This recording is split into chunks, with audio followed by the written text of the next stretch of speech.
नमस्कार बालमित्रांनो. तर आज आपण पाहणार आहोत शर्तीने खिंड लढवी. मागच्या लेक्चरमध्ये आपण पाहिले पन्हाळा जिंकला आणि आदिलशहा चिडला. त्याचबरोबर पन्हाळगडाचा बेडा पण पाहिलाय आणि शिवाजी महाराज बेड्यातून बाहेर कसे पडले, त्यांचं प्लॅनिंग कसं होतं हे आपण पाहत होतो. तर तुम्हालाही माहिती आहे, 2 पालख्या सज्ज केल्या होत्या. एका पालखीतून शिवाजी महाराज अवघड वाटेने बाहेर जाणार होते आणि एका पालखीतून शिवाकाशीत जो केशभूषा करणारा जो शिवाजी महाराजांचा सेवक होता, तो त्या पालखीत बसून दिल्ली दरवाजातून बाहेर पडणार होता. शिवाजी महाराजांनी जसं प्लॅनिंग आखलं तसंच व्यवस्थित झालं. परंतु या ठिकाणी जेव्हा शिवाकाशीत त्या दिल्ली दरवाजातून बाहेर चालला होता पालखीमध्ये बसून, त्यावेळेस त्या सिद्धेश्वरच्या सैन्याने ती पालखी अडवली आणि त्यांना असं लक्षात आलं की शिवाजी महाराज आहेत. त्यांनी पटकन त्यांना पकडलं आणि सिद्धेश्वरच्या समोर आणलं.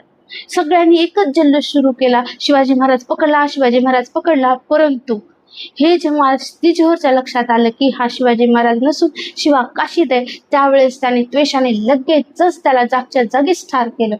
शिवा काशीचं आत्मबलिदान जे आहे ते अजरामर झालं. तुम्हाला आता लक्षात आलं असेल शिवाजी महाराजांचे जे सेवक होते ते किती स्वामीनिष्ठ होते आणि त्यांच्यामुळेच आज हे हिंदवी स्वराज्य जे आहे ते स्वराज्य शिवाजी महाराज काय करू शकले होते, स्थापन करू शकले होते.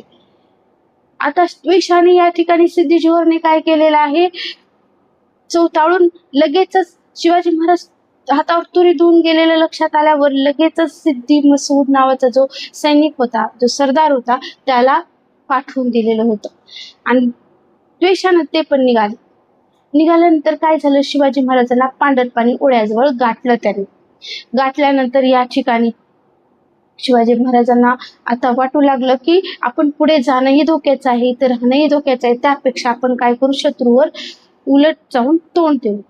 त्यावेळेस बाजीप्रभूंशी त्यांनी सल्लामसलत घ्यायला सुरू केली. बाजीप्रभूंचा बाणेदारपणा आता आपल्याला लक्षात येईल.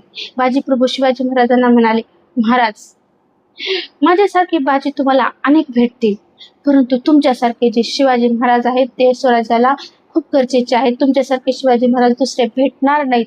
माझा जीव गेला तरी चांगली गोष्ट आहे, मी त्या स्वराज्यासाठी माझं आत्मबलिदान देईन, परंतु तुमच्यासारखे शिवाजी महाराज दुसरे आम्हाला भेटणार नाहीत. तेव्हा शिवाजी महाराजांच्या लक्षात आलं की किती किती स्वामीनिष्ठता आहे या बाजी प्रभूमध्ये. त्यावेळेस शिवाजी महाराज म्हणाले, नको बाजी प्रभू, आपण दोघे जण मिळून काय करू, ही घोडखिंड लढवू. परंतु बाजी प्रभूंनी मान्य केलं नाही. तुमच्या जीवाला धोका आहे, तुम्ही जा लवकर विशाळगडावर पोहोचा, विशाळगड काही आपल्या हाती लागणार नाही, असे शिवाजी महाराज म्हणाले होते. परंतु बाजी प्रभूंनी शब्द